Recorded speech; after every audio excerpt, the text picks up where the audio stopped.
Friends, welcome to Rahul and roses. दोस्तों, दिल्ली में बहुत ठंड पड़ रही है। मुझे नहीं पता कि आपके शहर में ठंड कितनी है। यहाँ ठंड बहुत ज़्यादा है और मेरा फर्स्ट फ्लश ओवर हो चुका है और सेकंड फ्लश के लिए मैं तैयारी करूँगा। जब टेम्परेचर हमारा 10 से नीचे जाना बंद कर देगा तब मैं सेकंड फ्लश की तैयारी करूँगा। और आज एक स्पेशल वीडियो बना रहा हूँ मैं। मेरे पास कल रोजी बरेली से कुछ गुलाब आए हैं। उन गुलाब को मैं दिखाना चाहता हूँ कि किस तरह से गुलाब आए हैं। और कई जो रोजेरियंस हैं, जो न्यू रोजेरियंस हैं, वो चाहते हैं कि नए गुलाब को किस तरह से लगाना चाहिए हमें सिंडर में, मिट्टी में या कोकोपीट में, जो भी मीडिया हमारे पास अवेलेबल है, कैसे लगाना चाहिए। आज मैं उस पर डिस्कस करूँगा और उसमें क्या तैयारी करनी चाहिए और किस तरीके से लगाने से हमारा प्लांट नहीं मरेगा और कितने दिन तक उसमें पानी देना है या फीडिंग कब स्टार्ट करनी है या जो डेड पार्ट है वो कब कट करना है या कब हटाना है। ये सारी चीज़ें मैं आज इस वीडियो में आपके साथ डिस्कस करूँगा। फ्रेंड्स, ये पैकेट जो आप देख रहे हैं, ये रोजली बरेली से आया है मेरे पास गुलाब। यहाँ से कई बार मेरे पास गुलाब आ चुका है और आज मेरा मेन पर्पस था ये दिखाना कि नए प्लांट जो हमारे पास आते हैं उसको सिंडर में हमें कैसे लगाना चाहिए। कई लोगों ने मुझे मैसेज दिया, हालांकि बहुत बार ये वीडियो में दे चुका हूँ, कई लोगों ने इसके बारे में बताया है, लेकिन मैं फिर आज इस पर डिस्कस करूँगा। एक अपॉर्चुनिटी है मेरे पास कि नए गुलाब आए हुए हैं और मैं आज घर पे हूँ, तो आपको ये वीडियो बना कर दूँ ताकि जो हमारे नए रोजेरियंस हैं उनको हेल्प हो, बहुत कन्फ्यूज़न ना हो। कई लोगों के गुलाब स्टार्टिंग में ही मर जाते हैं और बच नहीं पाते हैं। उसमें हमारा टाइम वेस्ट होता है, मनी वेस्ट होता है, हमारा इमोशंस जो है वो हैम्पर करता है। तो उस पर आज मैं ये दिखाना चाहूँगा कि नया गुलाब हम किस तरह से लगाएंगे। और इसके अंदर जो पैकेट है, पैकेट के अंदर जो गुलाब है वो हम देखेंगे कि किस तरह का है और इसके अंदर क्या क्या है। ये मैं अब आपके सामने खोलूँगा। दोस्तों, ये गुलाब मेरे पास परसों चला था और कल मुझे मिल गया था ये गुलाब। और ये जो पैकेट है, ये इसके अंदर से ये एक निकला है कुछ। इसके अंदर शायद डायरेक्शन है, step by step guide on planting bare root roses in soil. This is very good initiative. और इसके अंदर शायद मेरा बिल है एक। और ये जो आप देख रहे हैं, ये सारा ये प्लांट हमारे पास आया है और मैं देखता हूँ कौन कौन से प्लांट है, कौन कौन से वेराइटीज़ हैं। और नो डाउट प्लांट बहुत हेल्दी और बड़े हैं। ये तो ऐसे ये हमेशा क्लेम करते हैं कि 1.5 साल से ऊपर इनके प्लांट होते हैं पुराने। और इसमें तो एक एडवोकेट राहुल भी, मेरे नाम का भी गुलाब एक दिख रहा है। तो ये सारा प्लांट आया है, हेल्दी लग रहा है और बहुत फ्रेश भी है। कोई डाईबैक या कोई स्केल वगैरह की बीमारी कुछ नहीं दिख रही है।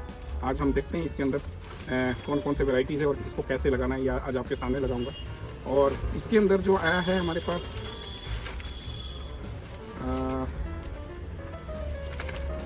सारा कुछ है बुकलेट कि प्लांट को कैसे लगाना है। Step 1, step 2, step 3, step 4, step 5, ये सारा कुछ मेंशन किया है। स्टेप 9 है, टोटल 9 स्टेप्स हैं जिसके थ्रू इन्होंने बताया है कि गुलाब हमें कैसे लगाना चाहिए। और इसके अलावा इनके पास जो है, ये जो वेराइटीज़ इनके पास अवेलेबल हैं उसका इन्होंने एक लिस्ट दिया है। Very good. पहली बात इस चीज़ का आप ध्यान रखें कि जो हमें पॉट का सिलेक्शन करना है वो प्लांट के हेल्थ और हाइट को देखते हुए प्लांट का सिलेक्शन करना है। अगर प्लांट बहुत छोटे हैं तो आपको प्रेफर करना चाहिए कि 6 इंच से बड़ा पॉट नहीं होना चाहिए और नर्सरी पॉट हमें यूज़ करना चाहिए। नर्सरी पॉट क्यों यूज़ करना चाहिए मैं कई बार बताता हूँ कि आप देख रहे हैं यहाँ पे कितने सारे होल्स बने हुए हैं, तो इसमें वाटर लॉगिंग की प्रॉब्लम नहीं आती है नर्सरी पॉट में। इसमें बहुत सारे होल्स हैं और इन होल्स को हम इस तरह के गमले के, मिट्टी के गमले के जो टुकड़े होते हैं उसको रख कर, इसके अंदर उसके रख कर और उस होल्स को कवर करते हैं। और उसके बाद इसमें जो भी हमारा डिज़ायरेबल मीडिया है वो मीडिया हम इसके अंदर भर के और गुलाब लगाते हैं। तो सबसे पहले ध्यान देना है कि हमें प्लांट किस हाइट का है, उसका हेल्थ कैसा है और उसके हिसाब से, उसके उम्र के हिसाब से नहीं। कई प्लांट हमारे 3 साल 2 साल के भी होते हैं लेकिन उनकी हाइट छोटी रहती है। तो उम्र पे नहीं जाना है, हमें प्लांट का हेल्थ देखना है, प्लांट की हाइट देखनी है, उसके हिसाब से हमें पॉट रेडी करना है। मेरे पास जो है प्लांट आए हैं तो प्लांट की हाइट भी बहुत अच्छी है और हेल्थ भी बहुत अच्छा है। तो मैं 8 इंच का पॉट ये मैं सेलेक्ट किया हूँ इसको लगाने के लिए। अब मैं दोस्तों मीडिया की बात करूँगा। हमारे पास जो मीडिया अवेलेबल है वो एक ट्रेडिशनल मीडिया है। कई सालों से, सैकड़ों सालों से उसी मीडिया में हमारा गुलाब चलता आ रहा है, वो है मिट्टी। जो दूसरा मीडिया है जो हमारे पास अवेलेबल है वो है सिंडर। और जो तीसरा मीडिया है वो है हमारे पास कोकोपीट। ये तीनों मीडिया के बारे में आज मैं आपके साथ डिस्कस करूंगा, बहुत खुल के डिस्कस करूंगा। और ये आपको डिसाइड करना है कि आपके लिए कौन सा मीडिया इजीली अवेलेबल है। आप किसी को देखकर भागने की कोशिश ना करें, किसी को नकल करने की कोशिश ना करें। तीनों मीडिया में बहुत अच्छे गुलाब उगाए जा सकते हैं और ये तीनों मीडिया मैं इस छत पे कई सालों से यूज़ किया हूँ और बहुत अच्छे से चला भी हूँ। फाइनली मेरे को मीडिया लास्ट में मिला, जो सीनियर मीडिया मिला जब मुझे, वो लास्ट में मिला और फाइनली इसी मीडिया पे मैं रुक गया। अदरवाइज इससे पहले मिट्टी में भी किया, कोकोपीट में भी 3 साल 4 साल में सक्सेसफुली गुलाब किया। और फाइनली में जब सिंडर मुझे मिला और सिंडर का जो मैंने फिर फर्स्ट टाइम सिंडर मैंने दिल्ली के अंदर राजेंद्र जी के पास रेडी करवाया, 2 से 8 mm का बैठ कर 3 दिन 4 दिन वहाँ बैठा रहा और फर्स्ट टाइम यूट्यूब पे मैंने सिंडर को प्रचार प्रसार करना शुरू किया और लोगों को राजेंद्र जी के थ्रू ऑल ओवर इंडिया में, इवन थाईलैंड तक के से उनके पास ऑर्डर आना शुरू हो गया था। बट वो थाईलैंड नहीं भेज पाए, रीज़न ये है कि उनके पास परमिट नहीं था, उनके पास परमिशन नहीं था, लाइसेंस नहीं था। तो ऑल ओवर इंडिया में जो सिंडर जो फैला वो उस वीडियो के पास पूरा रेडी करने के बाद मैंने देना शुरू किया और उसका सिंडर चलना शुरू किया। तो ऐसा नहीं है कि आपको सिंडर में ही गुलाब लगाने हैं, ऐसा कुछ नहीं है। मैं आज मिट्टी में भी बताऊंगा कि किस तरह से गुलाब लगाया जाता है, पहले भी मैं वीडियो दिया हूँ, और कोकोपीट में भी कैसे गुलाब लगाया जाता है वो मैं आपके साथ डिस्कस करूँ। दोस्तों, प्लांट लगाने से पहले मैं मीडिया के ऊपर डिस्कस कर लूँ। अगर आप ट्रेडिशनल मीडिया जो हमारा सॉइल है, इसमें अगर आप गुलाब लगाना चाहते हैं तो ध्यान से सुने आप, मिट्टी की मात्रा कम रखनी है और गोबर का खाद आपको यूज़ करना है। बहुत पुराने गोबर का खाद जो कम से कम 1 साल 1.5 साल पुराना सड़ा हुआ गोबर हो, वो आपको यूज़ करना है। वर्मी कंपोस्ट के चक्कर में नहीं पड़ना है, क्योंकि वर्मी कंपोस्ट पे आजकल बिजनेस बहुत ज़्यादा हो रहा है। जो एक्चुअल वर्मी कंपोस्ट है वो हमें अवेलेबल नहीं हो पा रहा है, तो हमें कोई चांस नहीं लेना है। मैं जैसा कि बताया, हमारा पैसा, हमारा टाइम, हमारा इमोशंस, ये तीनों चीज़ हमारे प्लांट के ऊपर लगती है, ये हमारा हॉबी है। तो वर्मी कंपोस्ट आपको यूज़ नहीं करना है, कहीं से भी गोबर का खाद आपको यूज़ करना है। 60% गोबर का खाद वेल रोटेड, बहुत डस्ट बना के, और उसमें 40% गार्डन सॉइल आपको यूज़ करना है। 60% गोबर का खाद, 40% गार्डन सॉइल, और इसमें थोड़ा सा बोन मील और नीम खली मिला के आपको अपने गुलाब लगाने हैं। कभी कोई प्रॉब्लम नहीं आएगी, गुलाब आपका बहुत अच्छा चलेगा, आपको किसी तरह की कोई दिक्कत नहीं आएगी। ये तो रही सॉइल मीडिया की बात। अब हम आते हैं दूसरा जो मीडिया है। एक बार मैं सेमिनार में गया था और सेमिनार पे मुझे बुलाया गया था सेमिनार में कि जो गार्डन सॉइल, जो हम गार्डन सॉइल की बात करते हैं, ये भी पॉल्यूटेड हो गए हैं। शहरों में अच्छा मिट्टी मिलना बहुत मुश्किल हो गया है। तो उस पर सेमिनार था कि इसमें अगर गार्डन सॉइल नहीं हमें अवेलेबल है तो इसका ऑल्टरनेट क्या है। तो उस समय हालांकि सिंडर नहीं आया था, तो उसका ऑल्टरनेट लोगों ने ये बताया कि हमारा जो कोकोपीट है वो हमारा बेस्ट ऑल्टरनेट है। और आजकल आप देखते हैं कि जितने भी प्लांट एक शहर से दूसरे शहर में जाते हैं वो सारे कोकोपीट में ही रेडी किए जाते हैं। इवन सीडलिंग जो है कोकोपीट में रेडी किया जाता है, बड़े बड़े प्लांट कोकोपीट में रेडी किया जाता है। तो कोकोपीट में भी आप बहुत अच्छा गुलाब उगा सकते हैं। मेरे छत पे 3 साल कोकोपीट में गुलाब रहा, कभी कोई दिक्कत नहीं आई। वाटर मैनेजमेंट इंपॉर्टेंट है, वो आपको करना पड़ेगा। हमारे पुणे के गणेश सिरके हैं, पुणे रोज सोसाइटी के जो प्रेसिडेंट है गणेश सिरके, वो आज तक बोलते हैं कि कोकोपीट से अच्छा मुझे कोई मीडिया नहीं मिला। उनको न सिंडर पसंद आता है, न मिट्टी पसंद आता है, और वो कोकोपीट में ही अपने गुलाब कई सालों तक उगाते रहे और किंग और क्वीन और पता नहीं कितने अवार्ड उन्होंने कोकोपीट में गुलाब उगा कर ही जीते हैं। कोकोपीट में आपको कैसे गुलाब लगाना है वो भी मैं बता दूं।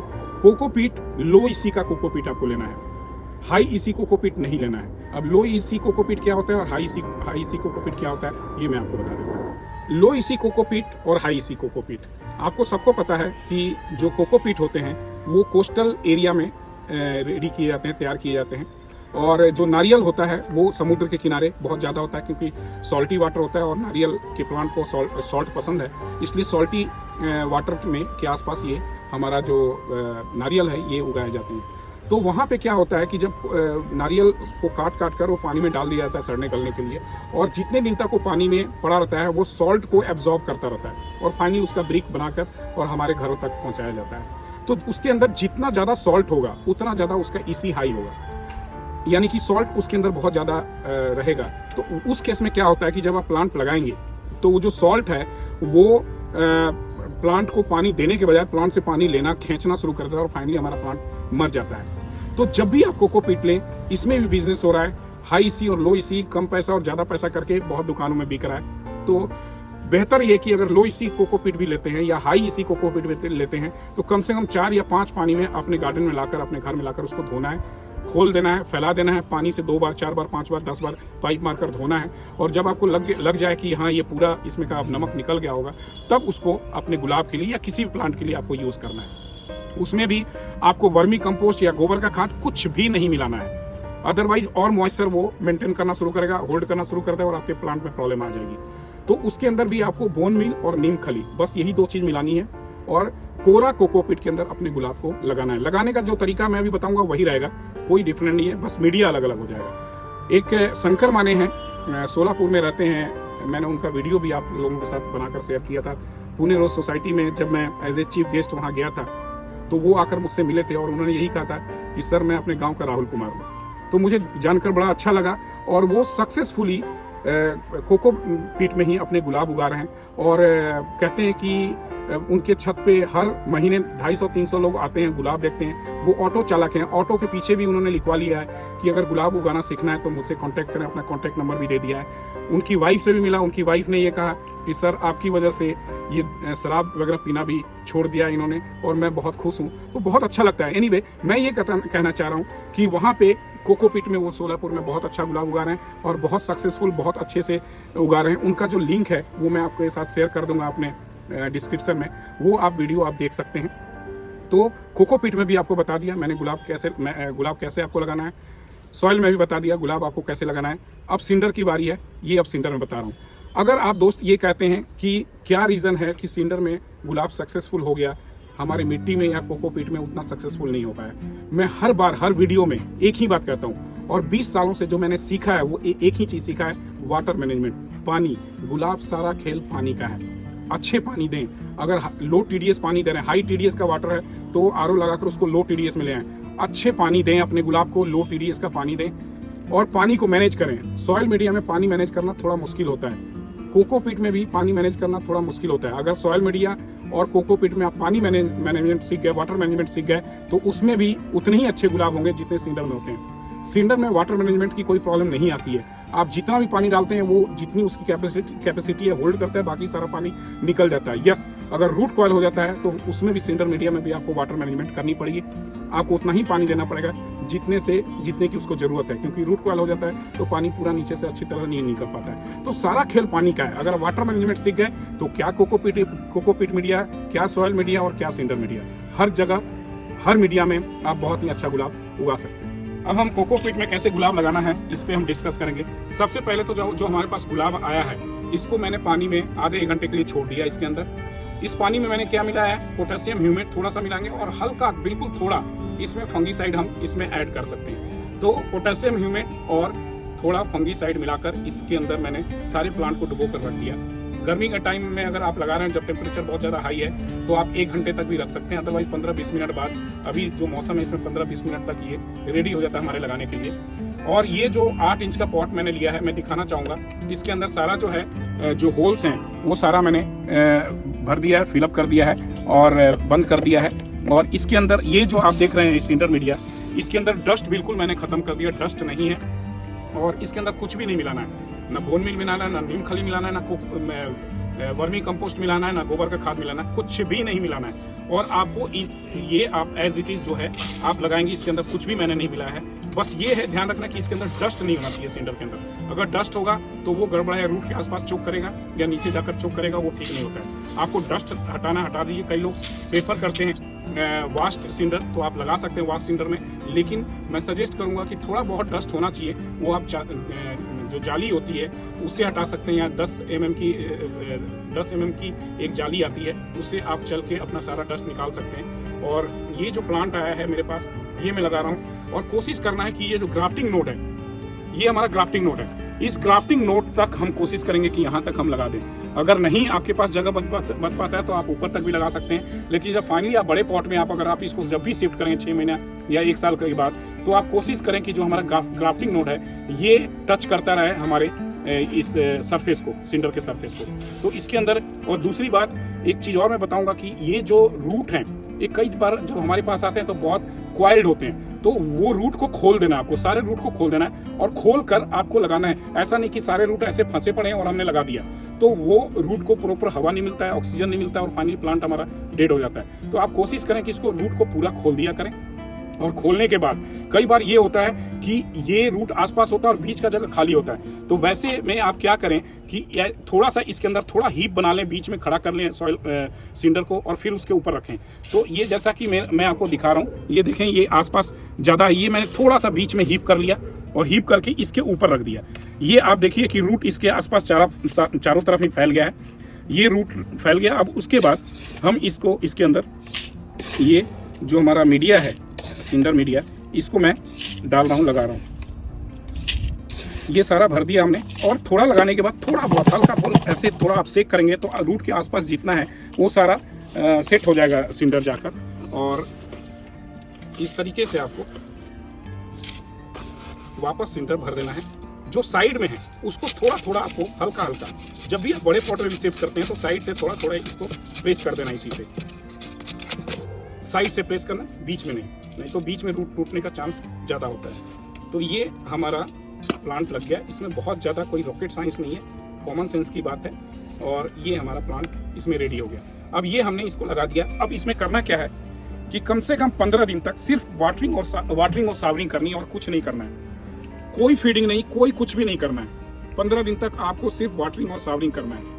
15 दिन के बाद जो भी फीडिंग देनी है, कुछ भी अगर करना है तो 15 दिन के बाद, क्योंकि कम से कम 10 दिन तो इसको रूट सेटल में, 7 दिन के बाद इसके व्हाइट रूट डेवलप होते हैं। 7 दिन से आपके इसके नोट्स दिखने शुरू हो जाएंगे। जैसे ही आपको इसके नोट्स अपीयर होने शुरू हो जाए तो आप समझ जाना कि इसके नीचे व्हाइट रूट डेवलप हो गया। व्हाइट रूट डेवलप होते ही ये अपना नोट्स दिखाना शुरू कर देगा, आपको आंखें दिखाना शुरू कर देगा।